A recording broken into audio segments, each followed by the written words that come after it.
Good morning, students. Welcome to the day 5 session.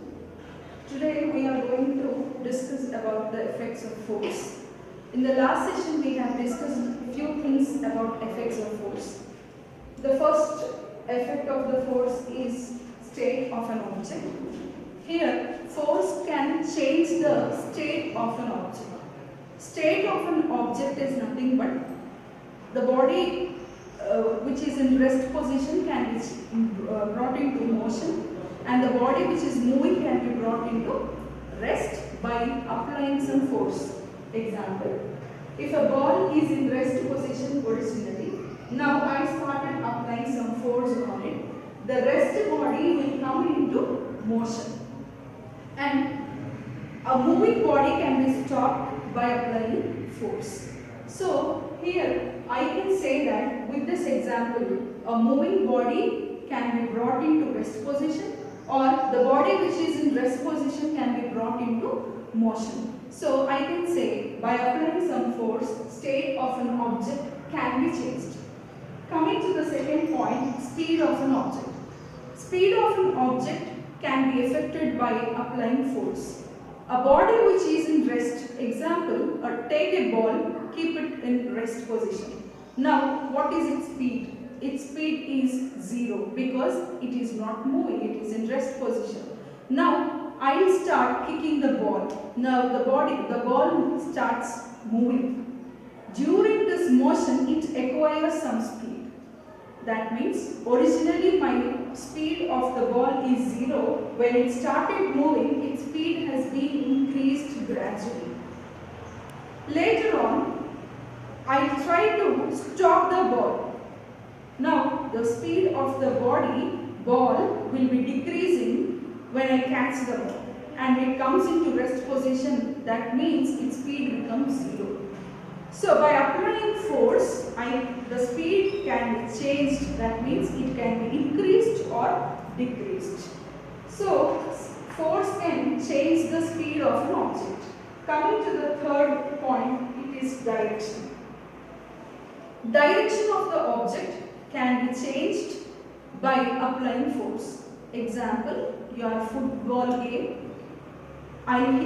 See, the player in the football game will be kicking the ball towards his teammate, and the team member will be trying to he doesn't allow the ball to go to the other teams.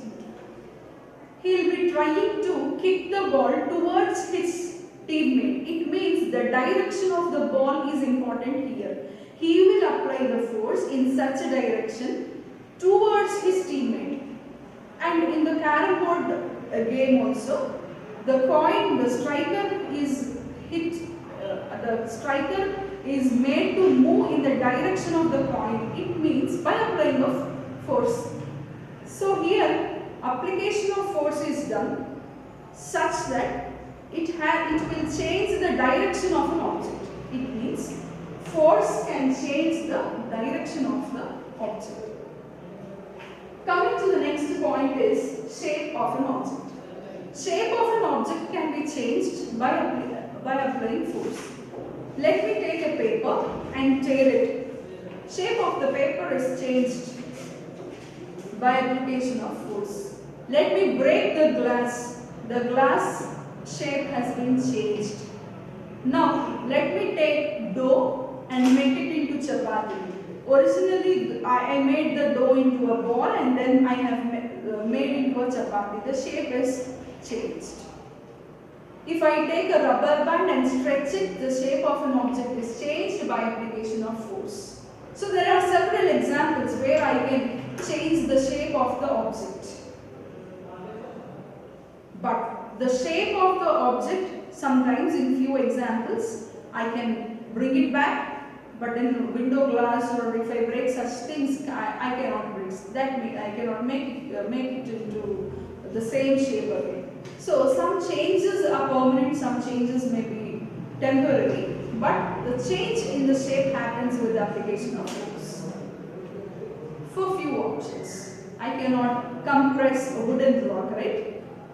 So for few activities, for few examples, in few examples I can change the shape of an object. Coming to the fifth point, change in the effect of force with area of contact. Area of contact is nothing but, suppose, let me take this pen. I will bring my pen in contact with my palm. Now take the nib side, sharp end side, and try to hit on your palm. What do you observe?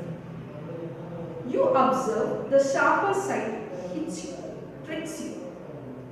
Now in the second activity, you take the other end, which is not sharp, and try to keep it on your palm and press it.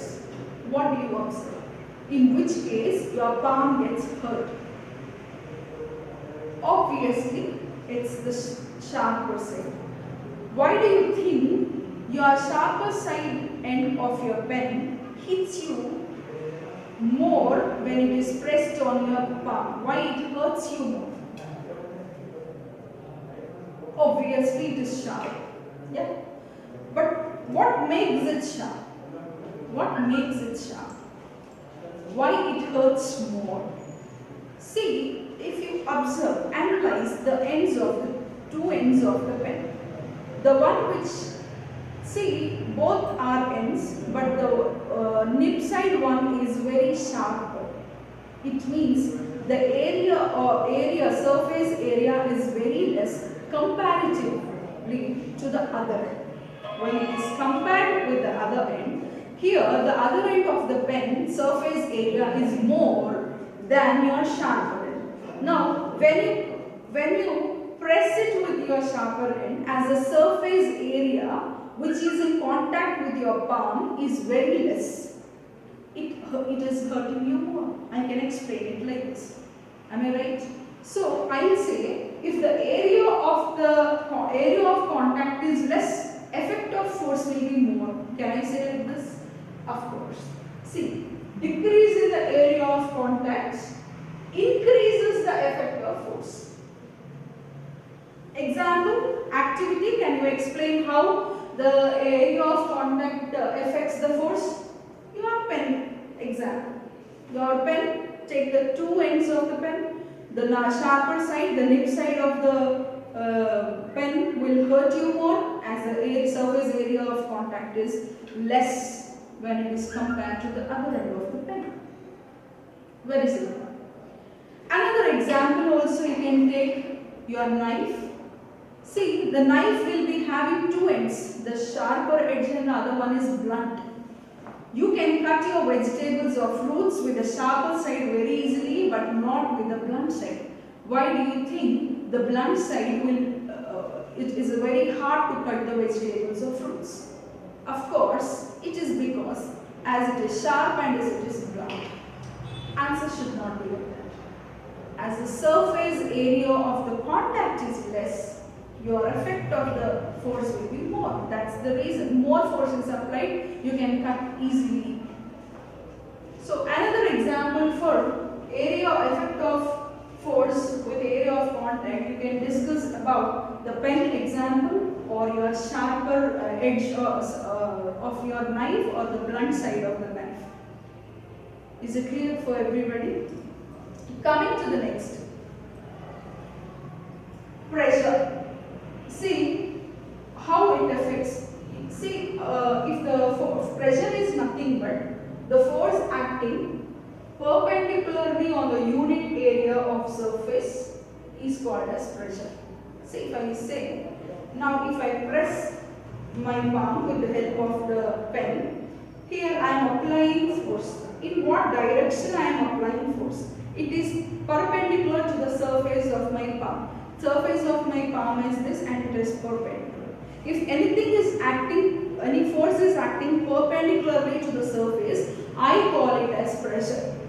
And pressure can be defined as force acting per unit area, F by A, where P is the pressure, F is the force, A is the area of contact. And SI units of force is Newton per meter square. It's simple, as we already discussed. SI unit of force is Newton and area is meter square. So units, SI units of pressure is 12 meters square.